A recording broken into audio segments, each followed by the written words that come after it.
നമസ്തേ. ഇന്നത്തെ വീഡിയോയിൽ അനുകമ്പാ ദശകം എന്ന കേവലം 10 പദ്യങ്ങളോട് കൂടിയ ശ്രീനാരായണ ഗുരുദേവനാൽ വിരചിതമായ ഒരു കൃതിയാണ് ഉൾപ്പെടുത്തിയിരിക്കുന്നത്. പ്രസീത തിരുവാർപ്പ് എൻ്റെ പ്രിയപ്പെട്ട സബ്സ്ക്രൈബറും എൻ്റെ ആത്മസുഹൃത്തുമായ പ്രസീത ചേച്ചിയാണ് ഇന്നത്തെ വീഡിയോയിൽ ഇത് ഉൾപ്പെടുത്തണമെന്ന് നിർദ്ദേശിച്ചത്. അപ്പോൾ ഇന്നത്തെ ഈ കൃതിയെക്കുറിച്ച് ഇതെങ്ങനെയാണ് ചൊല്ലുന്നതെന്ന് നമുക്കൊന്ന് നോക്കാം. എന്താണ് ഈ കൃതിയിൽ പ്രതിപാദിച്ചിരിക്കുന്നത്? ഈ ലോകത്ത് നാം ഉൾപ്പെടുന്ന എല്ലാ മനുഷ്യരും മനസ്സുകൊണ്ട് ആഗ്രഹിക്കുന്നത് ഒരു നല്ല വ്യക്തി ആയി തീരാൻ തന്നെയാണല്ലേ. സാഹചര്യങ്ങളാണ് ഓരോരുത്തരെയും മാറ്റിമറിക്കുന്നത്. നമുക്ക് ടെൻഷനൊന്നുമില്ലാതെ സന്തോഷമായിട്ട് സ്വസ്ഥമായിട്ടിരിക്കാനും നല്ലൊരു വ്യക്തിയായിരിക്കാനും ഒക്കെയാണ് നമ്മൾ ആഗ്രഹിക്കുന്നത്. ഒരു നല്ല വ്യക്തിയായിരിക്കാൻ എന്താണ് ഏറ്റവും വേണ്ട 1-2 ഗുണങ്ങളെന്ന് ഉള്ള സംശയവും ഉള്ളിൻ്റെ ഉള്ളിൽ ചിലർക്കെങ്കിലുമൊക്കെ കാണും.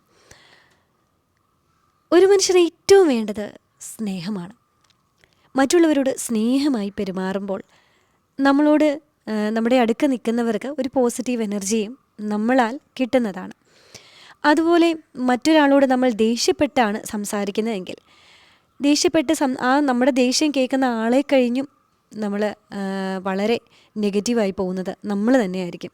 ഭയങ്കര സ്ട്രെയിൻ ചെയ്ത് ഒച്ചയെടുത്ത് അവരോട് ദേഷ്യപ്പെട്ട് സംസാരിക്കുമ്പോൾ നമുക്ക് തന്നെയാണ് കൂടുതൽ അതിൻ്റെ ബുദ്ധിമുട്ട് ഒന്നാമതായി അനുഭവിക്കുന്നത്. അതുകൊണ്ട് കഴിവതും എല്ലാവരോടും സ്നേഹത്തോടെയും അനുകമ്പയോടുമൊക്കെ നമ്മൾ പെരുമാറുന്നതിലൂടെ നമുക്ക് തന്നെയാണ് ജീവിതത്തിൽ നല്ല സ്വസ്ഥതയും സമാധാനവും ഒക്കെ കിട്ടുന്നത്.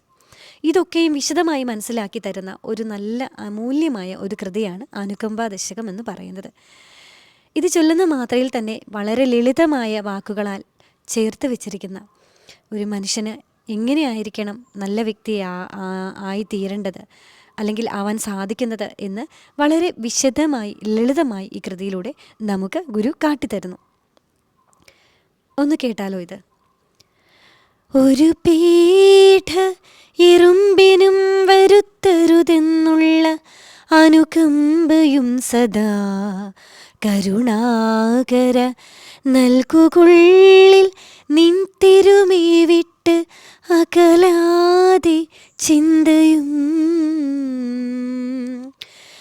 അരുളാൽ വരും ഇമ്പമൻപകന്ന് ഒരു നെഞ്ചാൽ വരുമല്ലലൊക്കെയും ഇരുളൻ പിനെ മാറ്റുമല്ലലിൻ കരുവാകും കരുവാമിതേതിനും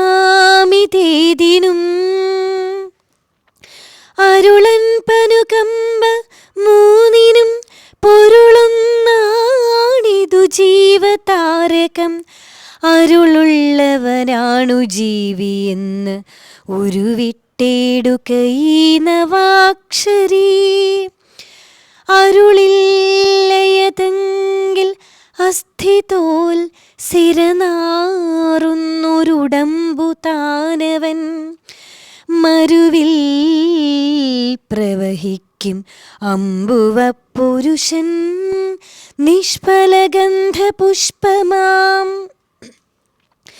വരുമാറുവിധം വികാരവും വരുമാറില്ലറിവെന്നിതെന്നു നീർ ഉരുവാമുടൽ വിട്ടു കീർത്തിയാം ഉരുവാർന്നിങ്ങനു കമ്പ നിന്നിടും പരമാർത്ഥമുരച്ചു തീർവിടും പൊരുളോ ഭൂതദയാക്ഷമബ്ധിയോ സരളാദ്വയഭാഷ്യകാരനാം ഗുരുവോയി അനുകമ്പയാണ്ടവൻ പുരുഷാകൃതി പൂണ്ട ദൈവമോ നരദിവ്യാകൃതി പൂണ്ട ധർമ്മമോ പരമേശ പവിത്രപുത്രനോ കരുണാവാൻ നബിമുത്തുരത്നമോ ജ്വരമാറ്റി വിഭൂതി കൊണ്ട് മുന്നരിതാം വേലകൾ ചെയ്ത മൂർത്തിയോ അരുതാതെ വലഞ്ഞു പാടിയ ഉദരമാം നോവു കെടുത്ത സിദ്ധനോ ഹരനെന്നെഴുതി പ്രസിദ്ധമാം മറയുന്നു തീയമാമുനീന്ദ്രനോ മറിയാതുടലോടു പോയൊരാ പരമേശന്റെ പരാധ്യഭക്തനോ നരരൂപമെടുത്തു ഭൂമിയിൽ പെരുമാറിയിടിന് കാമധേനുവോ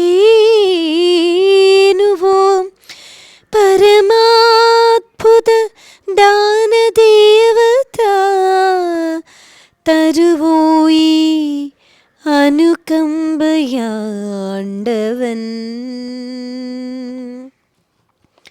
ഇനി ഇതിൻ്റെ ഫലശ്രുതി എന്താണെന്ന് നോക്കാം. അരുമാമറയോതുമർത്ഥവും ഗുരുവോതും മുനിയോതുമർത്ഥവും ഒരു ജാതിയിലുള്ളതൊന്നു താൻ പൊരുളോർത്താൽ അഖിലാഗമത്തിനും